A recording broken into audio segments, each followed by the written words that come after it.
Olá, tudo bem? Estamos aqui diretamente da Universidade Positivo, né? Finalizando a nossa entrevista, não, finalizando a nossa disciplina com o professor Armata de Fundamentos do Jornalismo. E a nossa finalização é uma entrevista coletiva junto com os alunos e a nossa convidada da noite é a Rafaela Potter, né? A Rafaela, que ela é jornalista formada pela Universidade Federal do Mato Grosso do Sul, se formou no ano de 2011 e seu primeiro emprego foi na TV Morena, que é afiliada da Rede Globo, no Mato Grosso do Sul. Depois disso, seguiu carreira na RPC e hoje atua como uma das repórteres e jornalistas do Globo Esporte. Rafa, muito obrigado pela presença, muito obrigado por aceitar o convite. E eu já queria começar, né, como eu disse anteriormente, citando uma provocação, né, que um colega fez na entrevista anterior. O jornalismo esportivo, né, na verdade o repórter esportivo, ele encontra algumas dificuldades ao longo da carreira, principalmente com relação a imparcialidade no esporte. E eu queria saber de você, como faz para manter essa imparcialidade no esporte, como você mantém isso, mesmo tendo às vezes um carinho por um time, um sentimento especial por uma instituição. Boa noite, primeiramente, para todo mundo. Eu que agradeço o convite. É muito engraçado isso, porque pelo menos para mim e com outros jornalistas que eu converso, quando eu sou torcedora, óbvio, até porque gosto muito de esporte. Então, foi a paixão pelo esporte, principalmente futebol, que me levou para fazer o jornalismo esportivo. Então, fanática por um time que vocês vão me perguntar, mas eu não vou dizer qual é. Mas, quando a gente começa a trabalhar, e vocês vão sentir muito isso, é natural. É natural porque a gente tem uma missão com a informação. E a missão é informar, independentemente se você torce para um time ou para outro time, independentemente quando a paixão pelo esporte fala mais alto. Comigo foi natural. A partir do momento que eu comecei a trabalhar com esporte, eu trabalho com esporte, eu trabalhava lá em Mato Grosso do Sul, eu trabalhei em 2014 só no esporte, antes eu fazia de tudo, aí depois eu voltei a fazer de tudo, e em 2019 eu vim para Curitiba trabalhar só no esporte.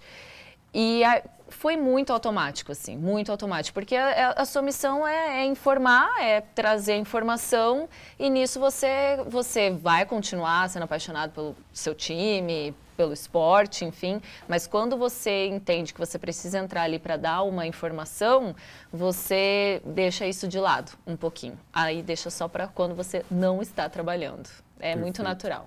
E aproveitando até, só complementando um pouquinho mais, a gente vê na internet uma movimentação que ela vem um pouquinho contrária a isso, onde tipo influenciadores, alguns jornalistas, né, eles têm o seu time de coração definido e eles dizem, né, eu sou o torcedor de tal time.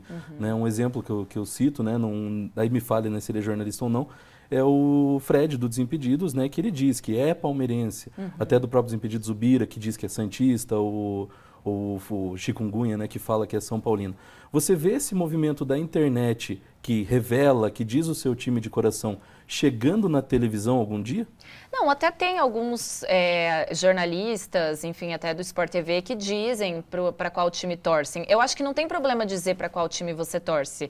Para mim aqui, tipo, eu acabei de falar, vocês podem querer saber, eu prefiro não, porque eu tô sempre no campo e aí a paixão sempre fala mais alto e aí o pessoal começa a ficar falando ali e isso atrapalha o nosso trabalho. Infelizmente ainda acontece isso, não só com esse tipo de provocação, mas com xingamentos e direto, que não devia acontecer, né? Mas eu acho que não tem problema você dizer o time que você torce, desde que você continue informando com imparcialidade. Você vai continuar torcendo, eu torço para tal time, mas quando eu tiver que dar uma informação desse time, eu vou ser imparcial, eu vou dar uma informação. Chegou tal jogador, aconteceu tal coisa ali internamente que gerou uma crise, não defender, aconteceu algo internamente que gerou uma crise e aí eu sou contra o que decidiu o presidente do clube para prejudicar, porque prejudicou o treinador. Isso aí já não é uma informação, isso daí já é uma opinião sua, que se você diz que você torce para esse time, pode estar altamente influenciada, né? Então eu acho que não tem problema dizer o time que você torce. Acho completamente normal, natural. Já vi alguns apresentadores dizerem para quais times torcem, do Sport TV, da Globo, enfim, né? Falo aqui de onde a gente trabalha, mas desde que a informação esteja sempre em primeiro lugar. Enquanto eu, né, aproveito já para abrir para os nossos colegas fazerem pergunta, eu queria concluir só esse pensamento com uma coisa que eu percebi, né, já estagiando, fazendo essa parte de cobertura, estando mais presente dentro, e eu queria saber se você também sente um pouco disso, dessa diferença mesmo entre torcedor e repórter e o jornalista. Porque a gente acaba tendo um olhar um pouco crítico, um pouco mais analítico ali da situação e acaba às vezes não vendo uma crise que a torcida no geral está vendo. Né? Você também sente isso ou não? Eu acho que a torcida, ela sempre vai se mover por fatos, por informações, pelo que acontece, mas também por paixão. Isso a gente não pode deixar de lado. Então, às vezes, é muita emoção do torcedor para um momento. A gente sabe que futebol sempre é momento, e a gente está falando especificamente de futebol aqui, né? Mas são vários esportes, mas a gente sabe que sempre é momento. Então, eu acho assim que não dá para se deixar levar. Eu acho que tem que ouvir, tanto que muitas vezes eu, nas reportagens, falo com o torcedor, entrevisto o torcedor, peço a opinião do torcedor. Eu acho que a gente tem que sempre ouvir, mas eu acho que é a nossa missão, né? Sempre todos os lados. E com torcida ainda mais específico, tomar sempre esse cuidado por causa da paixão pelo esporte. Não tem jeito, né? Todo mundo... A gente sabe que o Brasil é um país que é muito apaixonado pelo futebol, que as pessoas ficam tristes ou ficam felizes ou vão se movendo por conta do que está acontecendo com os times. Então, é sempre bom tomar esse cuidado. É sempre bom ouvir, mas é sempre bom ficar... mas a torcida está falando, mas será que é essa crise? Tem que ir lá ver, para a gente começar a observar, porque senão a gente acaba correndo o risco de dar uma informação errada, por exemplo. Perfeito. Nazide. Oi, Alfa, tudo bem? Tudo bem. Eu sempre pratiquei esporte também, sempre gostei, sempre acompanhei. E isso também foi um grande ponto que me fez escolher jornalismo, né? Por jornalismo esportivo. E você disse também que sempre acompanhou e gosta muito, mas eu queria saber, tirando esses pontos que você disse, teve outro motivo que te inspirou, te fez escolher esse curso? Engraçado. Desculpa, como é seu nome mesmo? Nazide. Nazide. É engraçado, Nazide, que quando eu estava na 7ª série, a professora perguntou assim, tipo, vou perguntar para todos os alunos o que eles querem fazer, né? Querem seguir de faculdade. E eu falei que eu queria jornalismo. Minha mãe, ela já tinha trabalhado como secretária lá na TV Morena, lá em Campo Grande, que foi onde eu comecei a trabalhar. E ela falava que era muito legal. E aí aquilo ficou na minha cabeça e do nada, assim, sem muito pensar, eu falei que eu queria ser jornalista. E daquilo ficou na minha cabeça. Eu vou ser jornalista. E fui. E aí, depois, quando vai chegando, né, o 3º ano, você começa a pensar um pouquinho mais no futuro. Tá, eu quero ser jornalista, mas jornalista para fazer o quê, né? E como eu sempre gostei muito de esporte por causa do meu pai, porque ele que sempre me incentivou mais desde pequena a torcer, a ver Fórmula 1 domingo cedo, acordar cedo, e eu tenho essas memórias afetivas assim de assistir com meu pai. Eu falei, é o que eu mais gosto de ver, eu gosto de, até em casa mesmo, quando eu era mais novinha, quando tinha as transmissões de Pan-Americano, sabe? Olimpíada, estava sempre assistindo. Eu falei, é isso que eu quero. Então, foi basicamente essa identidade que eu encontrei minha com o esporte, essa relação de estar sempre assistindo, de estar sempre acompanhando, que me fez querer ser jornalista esportiva. Só que assim, eu sou do Mato Grosso do Sul, né? E lá no Mato Grosso do Sul, o esporte é muito fraco. Por quê? Porque não tem investimento. Tanto que os atletas têm muitos talentos lá. Não estou dizendo que não tem talentos. Tem, só que o investimento lá no esporte não é alto, né? É um estado muito agropecuário, é um estado que investe muito mais nisso. Tanto que os times lá de Mato Grosso do Sul tiveram seu auge na década de 70, 80. Hoje é só Série D do Brasileirão e olhe lá. Né, Operário e Comercial, nem a Série D assim, disputam há um tempo. Então, todo mundo ficava, mas você vai querer jornalismo esportivo num lugar que não abre muitas portas. Então, foi por isso que daí eu fui começando a fazer de tudo, né? Quando eu fui contratada na TV Morena lá, inclusive eu fui contratada porque eu falei que eu gostava de esporte. E aí aquilo todo mundo falou, foi um diferencial, porque ninguém gostava. Chegava lá no estágio, assim, na entrevista de estágio, e eu falei, ninguém nunca falou. Daí eles falaram, vamos pegar essa menina, porque se ela gosta de esporte, é um diferencial. E todo mundo ficava meio assim, desconfiado, será que vai dar certo, vai dar certo? Aí eu fui por vários caminhos por um tempo, trabalhando com tudo, até hoje conseguir finalmente trabalhar com times que disputam Série A do Brasileirão, com grandes atletas que são aqui do Paraná e de outros esportes também. Enfim, deu tudo certo, mas foi sempre por essa identidade desde pequena que eu tenho com o esporte que eu quis o jornalismo esportivo. Bacana. Enquanto a gente vai trocando ali para a próxima pergunta, já pode ir, Marco.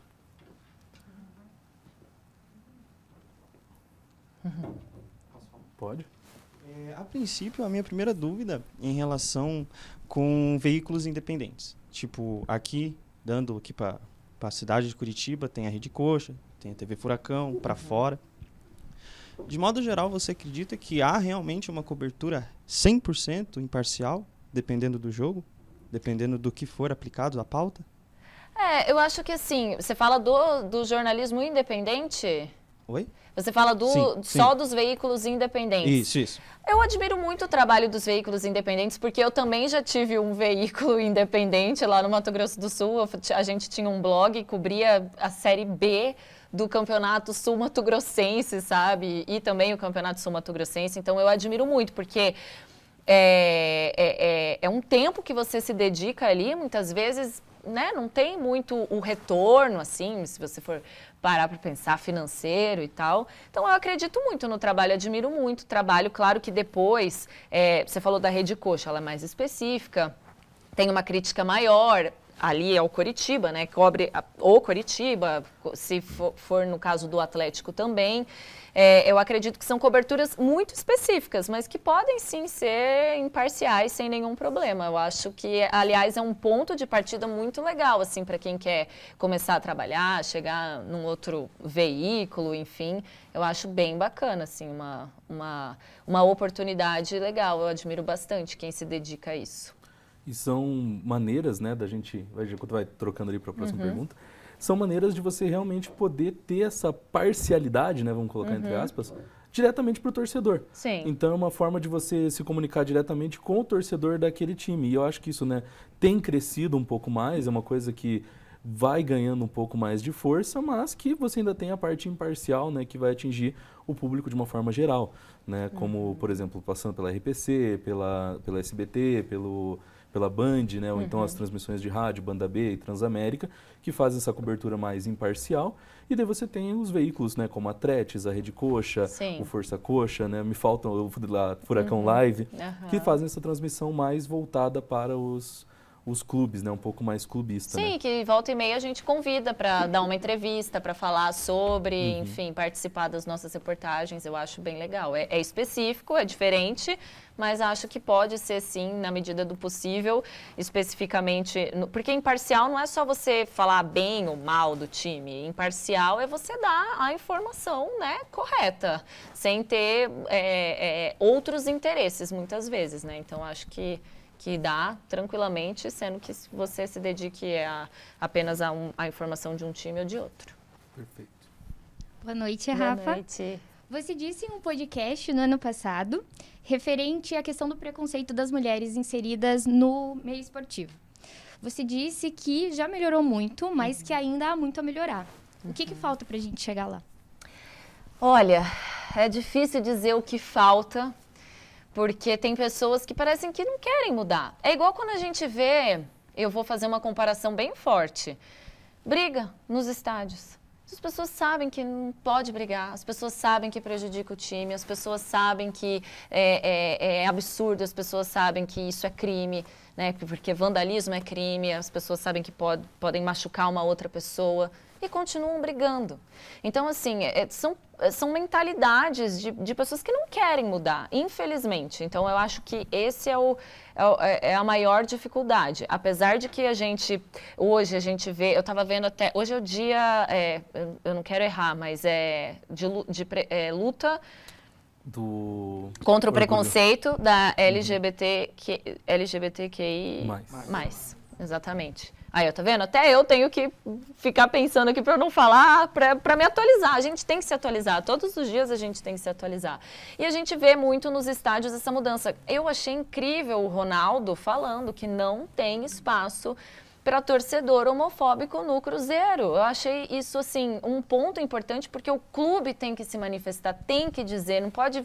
mas isso é do... Não, isso já passou. Então, eu acho que talvez esses trabalhos mesmo dos próprios clubes levantarem bandeiras, dos próprios clubes falar, vamos respeitar mulher que está trabalhando no esporte, fora do esporte, porque respeito é mínimo para qualquer pessoa, acabar com esse tipo de preconceito. A gente viu também, a gente vê diariamente, teve o Edenilson no caso mais recente, mas enfim, diariamente preconceito racial, né, injúrias raciais, isso é um absurdo. Então, acho que o que falta mesmo é a mudança de mentalidade, porque são pessoas que não querem mudar, mas talvez se essas pessoas, se os clubes, por exemplo, falando mais especificamente do meio do futebol, levantarem mais bandeiras, proibir, não, esse torcedor fez isso, não vai entrar no estádio.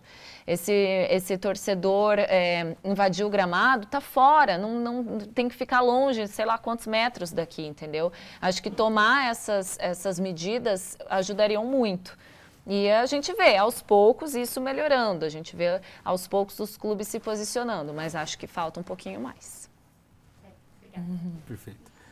Enquanto vamos para o nosso próximo, aproveitando o gancho que você falou da questão de brigas, né? Recentemente tem implementado, sim, em vários estados, em vários jogos, principalmente em São Paulo, agora também no Paraná, a questão de torcida única, né? No seu ver, isso diminui a violência? Ou isso é uma solução? Ou isso só acaba diminuindo o espetáculo, diminuindo a festa que acontece dentro do estádio? Sabe que um jogo antes, no Atletiba, eu entrevistei o Morínigo, né, o técnico do Coritiba, e perguntei justamente isso para ele. O que ele acha da torcida única, principalmente num clássico, né? Imagina quem viveu né, o passado com as duas torcidas, aquela pressão dentro do estádio. Como fazia diferença para o espetáculo. E é muito triste ter torcida única hoje, na minha visão. Só que, em alguns momentos, infelizmente, por conta disso que eu acabei de dizer, dessa mentalidade que não muda, das punições que não acontecem, é necessário. Agora, não é solução, porque, por exemplo, em São Paulo, há muito tempo já tem torcida única, e as brigas continuam acontecendo, nos clássicos, né, em São Paulo, nos clássicos paulistas, e as brigas continuam acontecendo do lado de fora, em terminais, em estações de metrô, lá, enfim. Então, para mim, não é solução. Mas, infelizmente, em alguns momentos que a gente vive, tem que acontecer, mas na minha visão diminui o espetáculo e também não é solução. Sim, e até a questão, por exemplo, até de um efetivo policial, né? Sim. Que recentemente eu peguei um Uber, né? E o cara, ele era sargento da cavalaria, ele inclusive trabalha nos jogos e tal.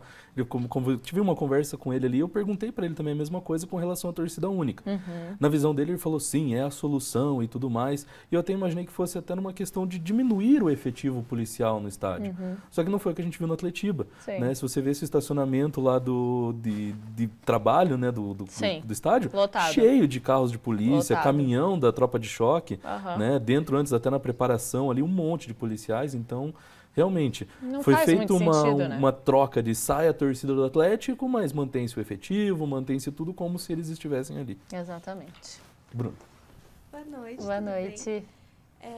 Eu queria perguntar sobre esse imaginário que a gente pode delimitar como atrasado sobre, né, o meio esportivo ser um meio muito mais povoado por homens, se isso como isso te afeta de uma maneira mais direta. Eu lembro que no começo da entrevista você falou sobre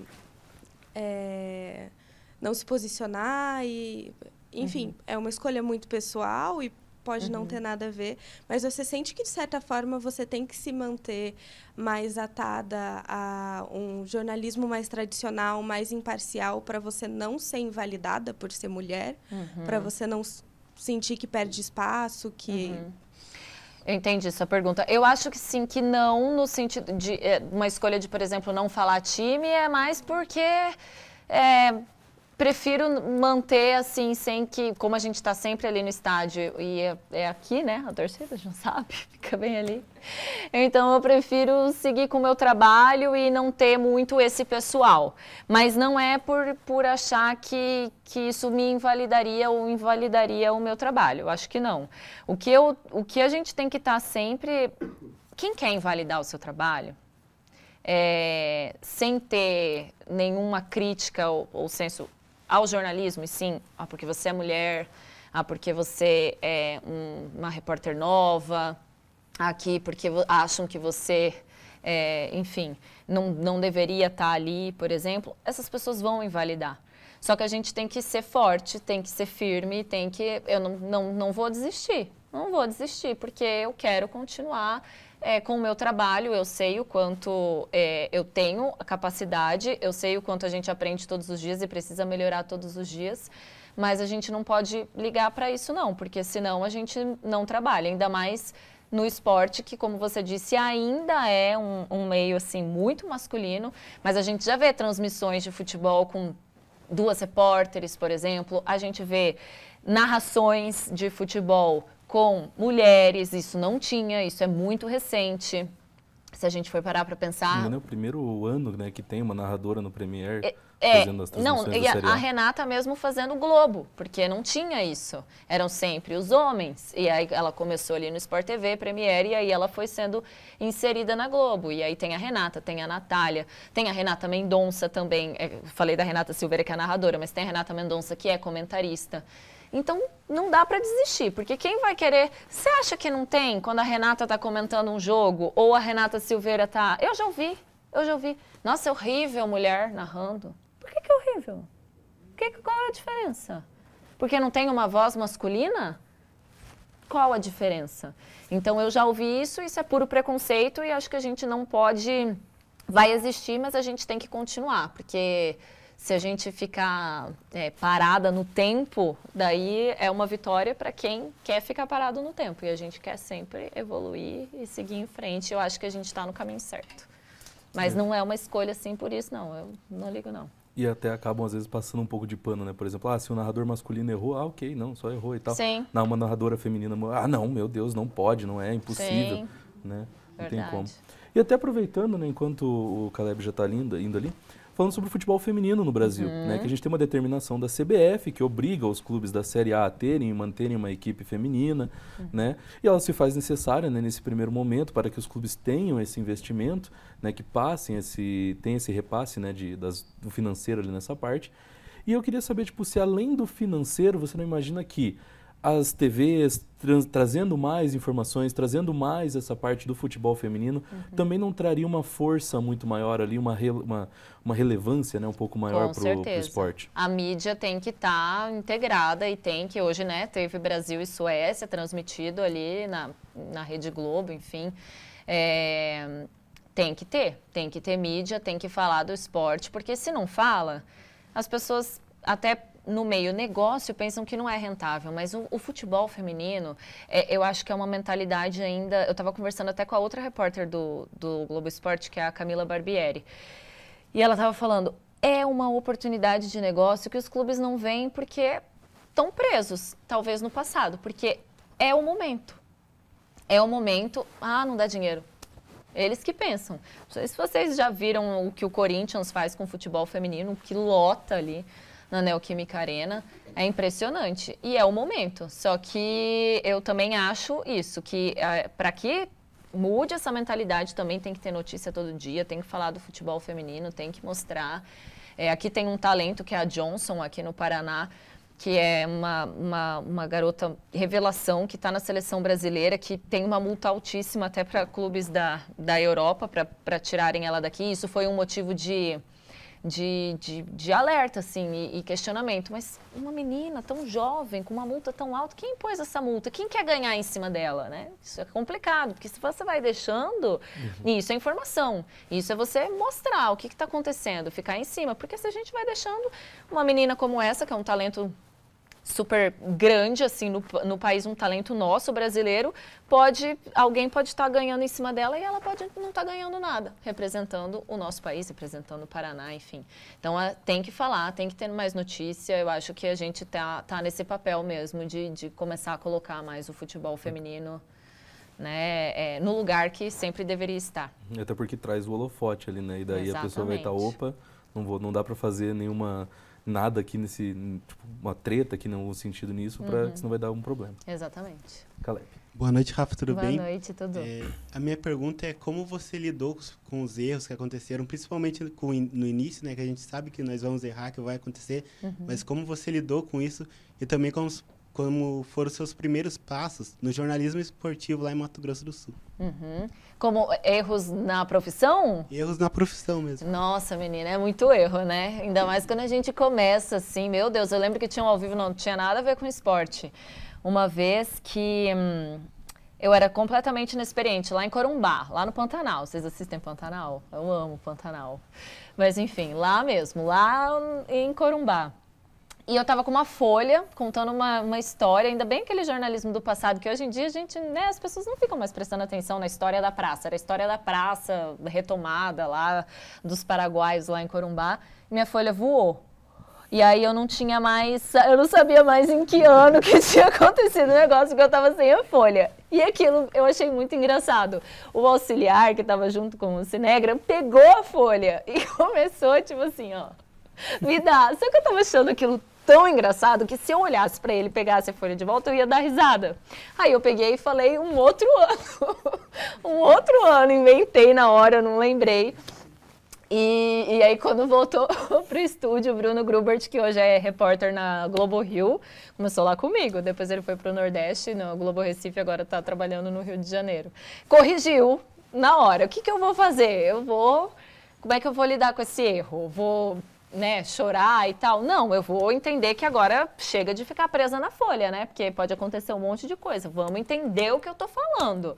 Vou falar sobre a história da praça lá, posso ter minha colinha? Posso ter minha colinha, mas eu não posso depender dela. Então, são erros assim que a gente vai aprendendo, né? Cada um te remete a um aprendizado diferente. Esse, por exemplo, foi um aprendizado para mim. Não ficar dependendo de ficar lendo as coisas, mas acreditar mais naquela informação. E isso eu levei para a vida, assim. Você entender o que você está falando, porque você precisa informar. Então, se você não entende o que você está falando, como é que você vai informar outra pessoa que, né, nem sabe sobre o assunto? Então, isso foi um aprendizado para mim e aí a gente vai levando. E meu início lá no Esporte Mato Grosso do Sul foi quando o Globo Esporte lá começou com um outro programa todo sábado, que chamava Morena Esporte, que lá é a TV Morena, né? E aí me chamaram para ir trabalhar lá, para reforçar a equipe. Eu estava em Corumbá nesse período, daí de Corumbá eu fui para lá em 2014 trabalhar especificamente no esporte e depois eu voltei para Corumbá, daí trabalhar de forma no geral, porque eu fiquei um pouco assim, como o esporte não ia muito para frente ali, não tinha muita coisa, eu preferi voltar para pegar um pouquinho mais de aprendizado e depois tentar, né, em outros lugares do esporte. Mas foi assim, precisava de mais gente na equipe. E aí eu fui para lá e a gente cobria o campeonato estadual, que lá era transmitido, ainda é transmitido. Só que é isso, assim, ficava muito dependente do estadual. Terminava abril, maio ali, não tinha mais nada para a gente fazer, por exemplo, do futebol. Aí teria que correr atrás de outros esportes que também não tinha muito investimento. Aí era um desafio diário. Mas o início mesmo, quando eu era estagiária, estava assim, na sala lá, passando pela última entrevista para passar no estágio, e eu falei que eu queria fazer jornalismo esportivo e me contrataram, assim, foi mais ou menos dessa forma que começou o meu trabalho. E aí eu vim para...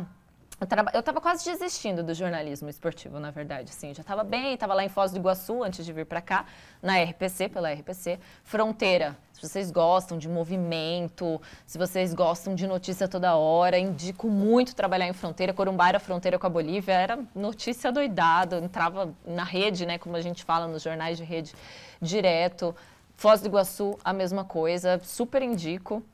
Mas aí o meu marido foi transferido para Curitiba e eu falei, olha, tendo uma vaga em Curitiba, qualquer uma, se vocês me falam que eu vou concorrer.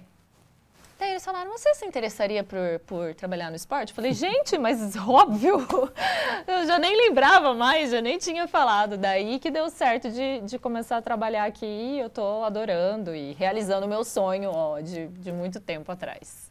Bacana. E até uma coisa que você citou, quando acabava o campeonato estadual, meio que ficava ali sem o conteúdo, tinha que caçar o conteúdo e tal. Que outros esportes que você corria atrás, que vocês corriam atrás ali para poder colocar esse conteúdo na parte esportiva? Tudo que você imaginar.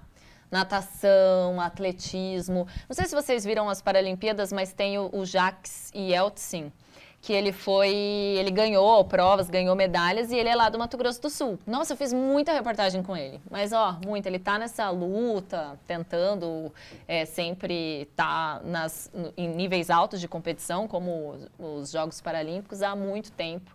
E era isso, a gente ia atrás, corrida, natação, de jovens que estavam tentando, principalmente jovens talentos, porque geralmente a reportagem era, esse jovem talento está indo bem, conseguiu o resultado, mas não tem patrocínio. Aí não tem patrocínio, era mais ou menos sempre nesse sentido. Mas basquete, todos os esportes, mas era um desafio, né? Porque não tinha muito. Para crescer tinha que sair de lá. Então era quase sempre esse início que a gente cobria, assim, pedindo patrocínio. Boa noite. Mudando um pouco de esporte agora, você comentou que assistia Fórmula 1 com seu pai, você sempre menciona que é um dos motivos que você é apaixonado por esporte, né? Você assistia futebol, Fórmula 1 com ele. Minha pergunta é, você ainda acompanha a Fórmula 1? Se sim, qual é a sua expectativa para o esporte agora que está voltando a ficar mais em pauta, né? Depois de ter ficado meio apagado. E se você tem essa pretensão, esse sonho de cobrir Fórmula 1 também, além das coberturas de futebol que você tem feito e de outros esportes. Olha, confesso para você que Fórmula 1 eu acompanho, mas não do jeito que eu acompanhava antes.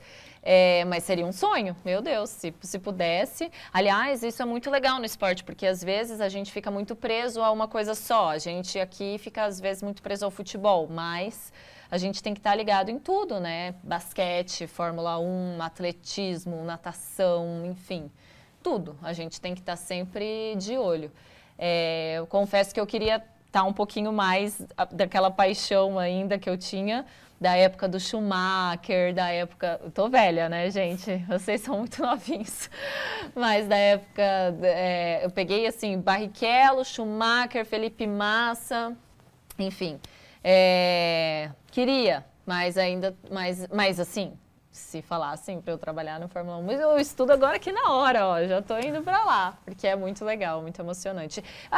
Aqui a gente cobria, infelizmente, gente, fecharam o autódromo, né?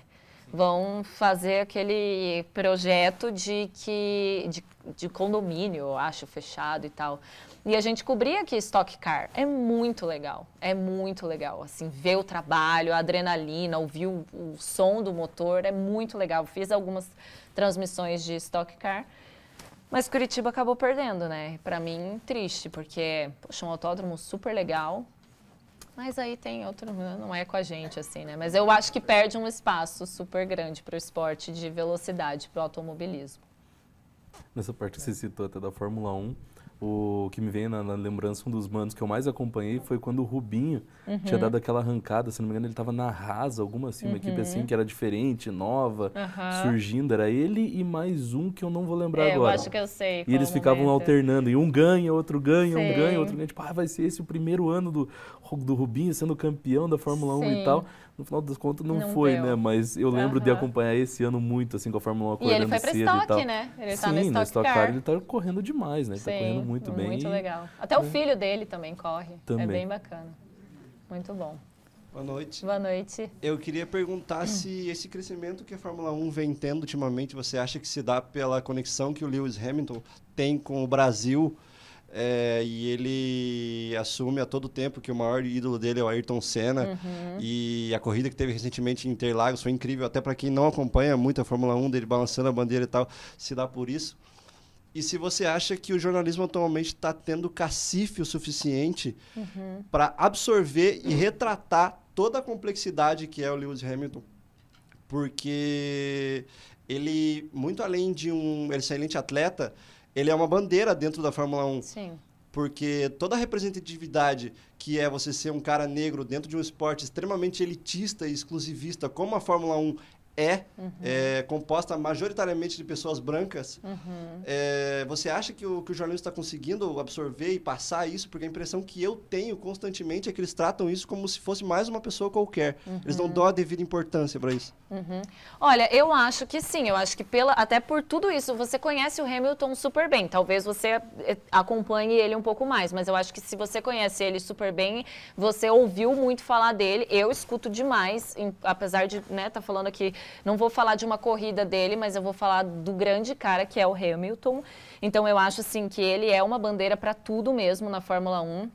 E no esporte, no mundo todo, um cara que começou ali, né, se a gente vê a história dele, com o pai, e assim, né, um cara que, vocês viram o Piquet falando que é um neguinho? Eu estava falando sobre isso agora há pouco. Sabe? Até hoje. E o Piquet é um grande nome, mas poxa, sabe? Então, eu acho que tem mídia, sim. Eu acho que ele é tá sempre sendo lembrado não só pelo grande esportista, grande piloto que ele é, mas por tudo que ele representa fora das pistas. Eu acho que tem. O que eu acho que é triste a gente ter que ficar, né, tendo que sempre colocar essas situações à frente, né? Tipo, mas a mulher, mas o negro, cara, deveria não ter o preconceito, mas infelizmente tem ainda. A gente viu esse caso aí, né, super recente. E eu acho que a gente tem que falar mesmo não dá para se calar, né? A gente tem que sempre tá falando, mas eu admiro muito o Lewis Hamilton, acho que ele é um grande esportista e uma grande pessoa pro esporte mundial, e eu acho que sim, eu acho que se fala bastante dele por isso mesmo, assim, por tudo que ele representa, dentro e fora das pistas.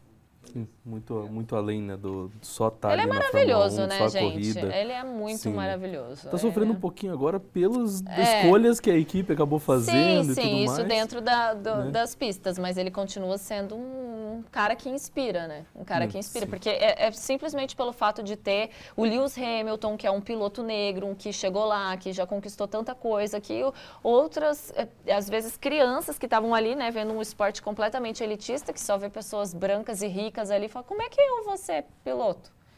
Não tem condição. Então, ele já mostra que tem sim. E eu acho que cada vez mais a gente tem que se ligar nesses exemplos. Eu acho que ele é um grande cara. Bacana.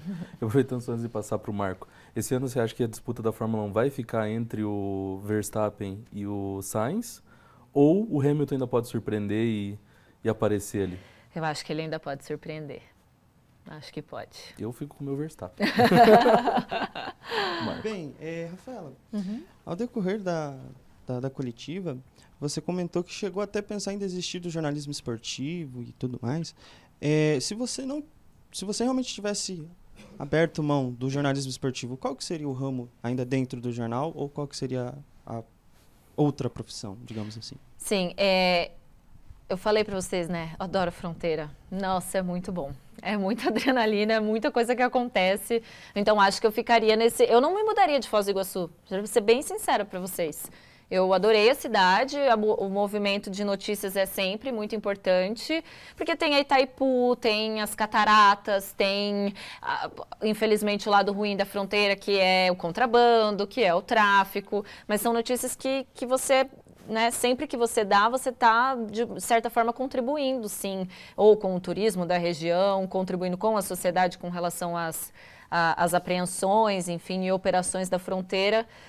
Eu acho que eu ficaria fazendo esse jornalismo de fronteira, que eu gosto bastante. Mas estou bem feliz com essa oportunidade de estar no jornalismo esportivo. Não voltaria, agora eu quero ficar aqui. Aproveitando que você falou de influenciar ali, né, de certa forma, dentro do jornalismo, você imagina que o jornalismo esportivo ele também tem o poder de fazer isso?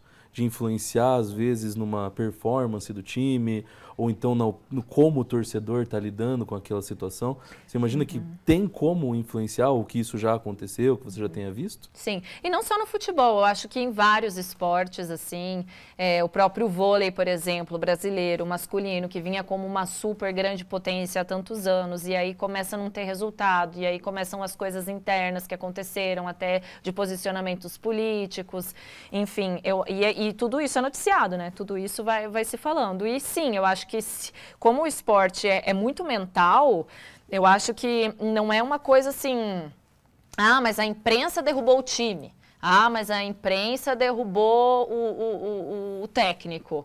Não acho, mas eu acho que é preciso se blindar. Eu acho que, porque são muitas coisas que acontecem e que pelo esporte ser muito mental, assim, tá sempre naquele foco. Eu não...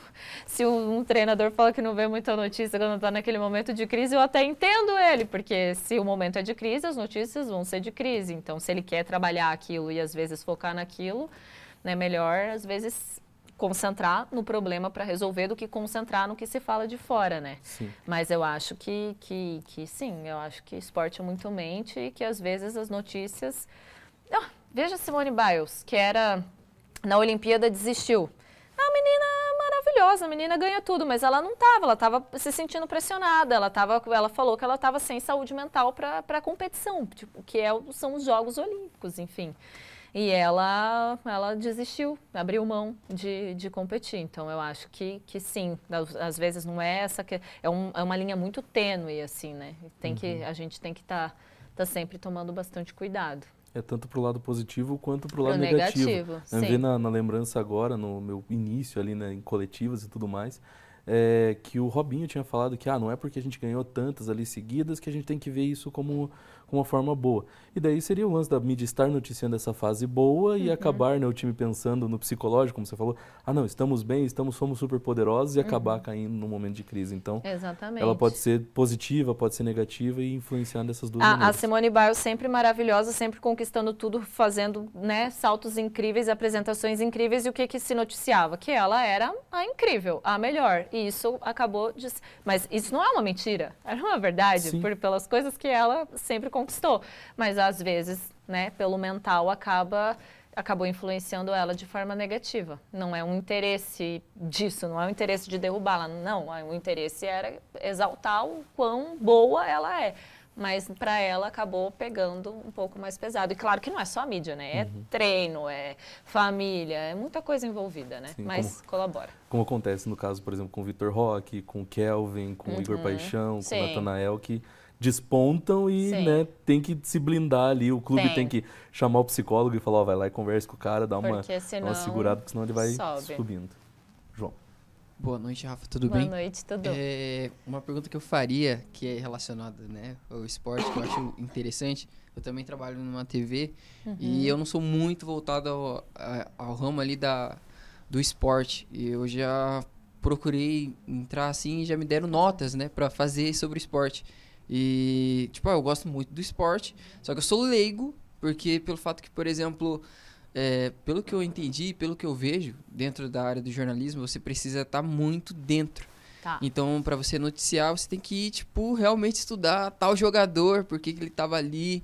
Então, tipo, quais dicas você daria para uma pessoa, por exemplo, como eu, que, tipo, nossa, eu preciso construir uma notícia ali em relação ao esporte, só que eu não sei nada. Onde que eu começo, por onde que eu começo? Como, por exemplo, se fosse para construir ali, dentro realmente ali do futebol, por exemplo.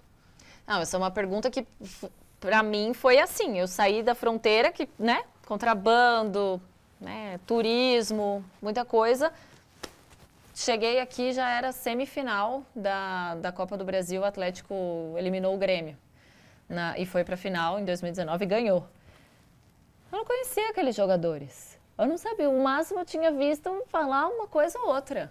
Eu não trouxe meu caderninho aqui, mas eu podia, uma outra oportunidade, mostro para vocês, tira foto, traz aqui meu caderno para o jogo. Eu anoto tudo que... é o meu jeito, né, de anotar. Tem gente que coloca no celular, tem gente que faz ali e imprime, enfim, mas meu jeitinho é de anotar porque eu sou uma pessoa mais velha. Todas as notícias do time na semana, jogador por jogador.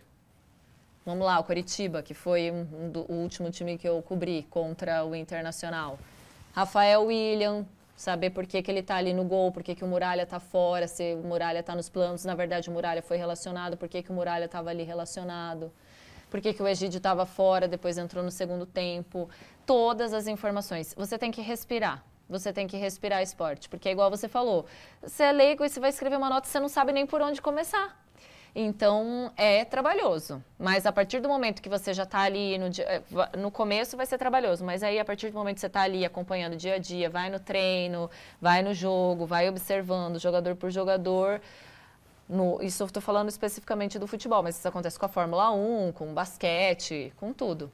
O UFC, por exemplo, a partir do momento que você vai vivenciando aquilo diariamente, fica mais fácil.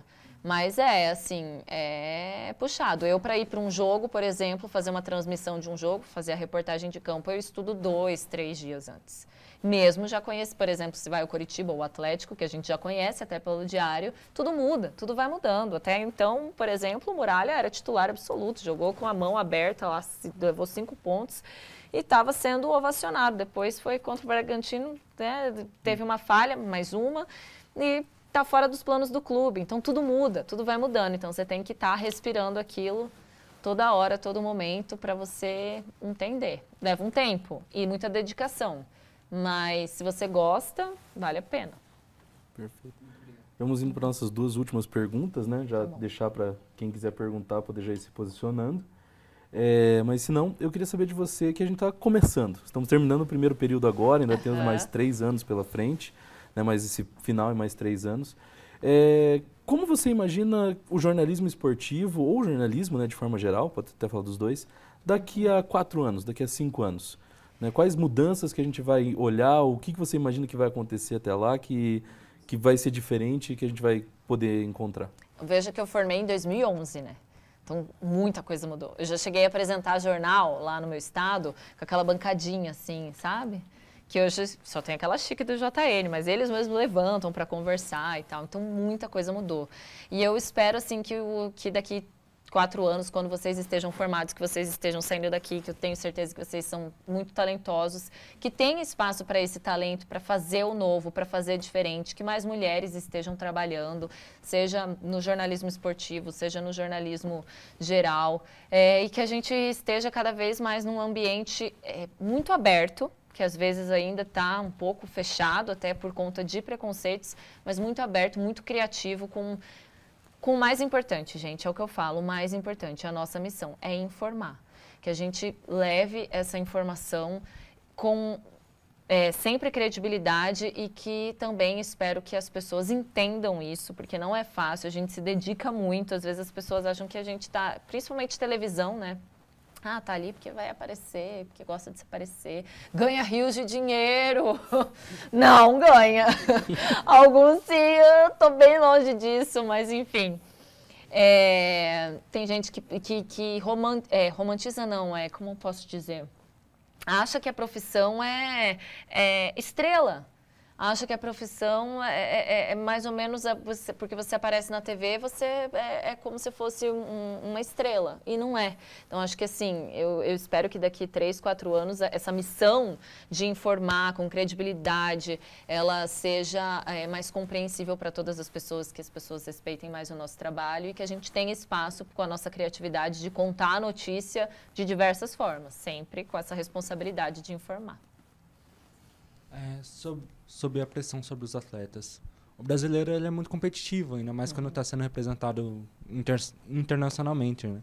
Ele tem muito essa procura, dá para dizer, pelo próximo Pelé, pelo próximo Senna, que às vezes muitos atletas muito bons acabam sendo muito criticados, tipo o próprio Massa, o Barrichello na Fórmula 1.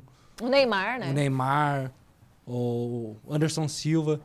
Você acha que tem essa procura para um próximo Pelé, um próximo Senna, para um atleta de muito destaque, para ser o melhor do mundo, o melhor da história, e acaba julgando demais atletas que às vezes são muito bons?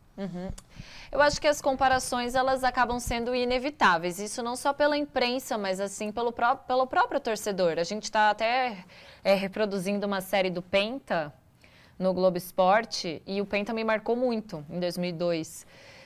Ronaldo me marcou demais, o Fenômeno, né? Era o Fenômeno e o Ronaldinho Gaúcho, o Rivaldo. Então, assim, eu sinto um pouco de saudade daquela identidade daquela seleção. Então, a gente acaba procurando, sim, por substitutos.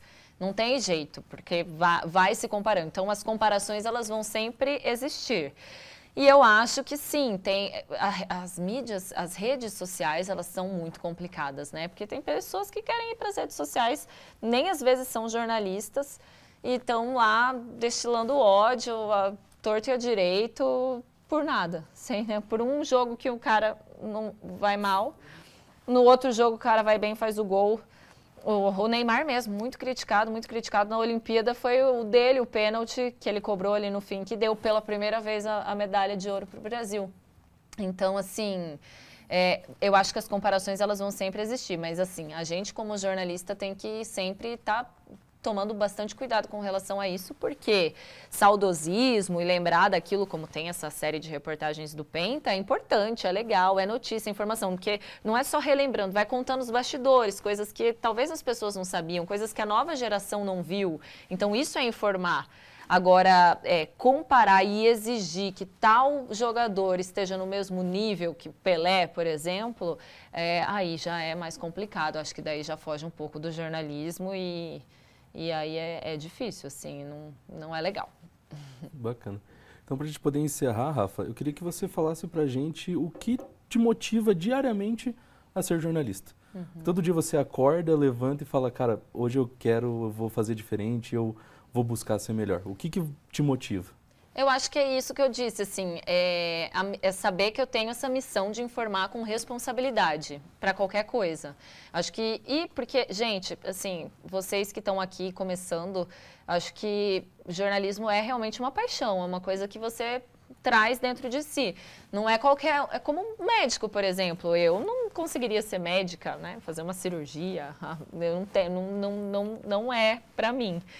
Por quê? Porque a gente tem isso, né? A gente gosta de falar, a gente gosta de se comunicar, a gente gosta de ouvir pessoas, a gente gosta de contar histórias. E eu acho que é isso. Eu acho que se vocês estão nesse caminho, independentemente se for para o esporte ou não, para qualquer outra área do jornalismo, que ele é amplo demais, se vocês têm essa vontade de ouvir, de escutar, de contar, de informar com responsabilidade, vocês vão longe, porque é basicamente isso que move a gente todos os dias e que faz a gente amar essa profissão, que é ser jornalista. Não, se pensar assim, mas eu quero porque eu quero trabalhar em TV, porque eu quero me aparecer, então isso vocês não estão com a alma de jornalista, porque isso é o que menos importa. O que mais importa pra gente é levar informação, é contar uma história bacana, ver pessoas que você, por exemplo, no esporte ali, estão começando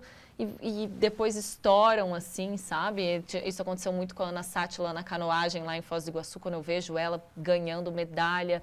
É incrível. E a gente contando a história dela no início, lá no projeto da Itaipu, nas corredeiras, enfim. Isso é muito gratificante, é muito legal. E eu acho que é isso, assim, é a paixão mesmo que me move por contar histórias, por informar com responsabilidade, por estar trabalhando sábado, trabalhando domingo, trabalhando feriado. É manhã, só isso. Tarde, noite. É esse amor mesmo que a gente tem. Se não tiver esse amor, vocês vão descobrir na hora. Mas é isso, acho que bacana. Não me vejo fazendo outra coisa. Legal. Muito obrigado mais uma vez, Rafa, por ter aceitado o convite, por ter participado. Agradeço os meus colegas, né, também pela participação. Salve de palmas. Obrigada.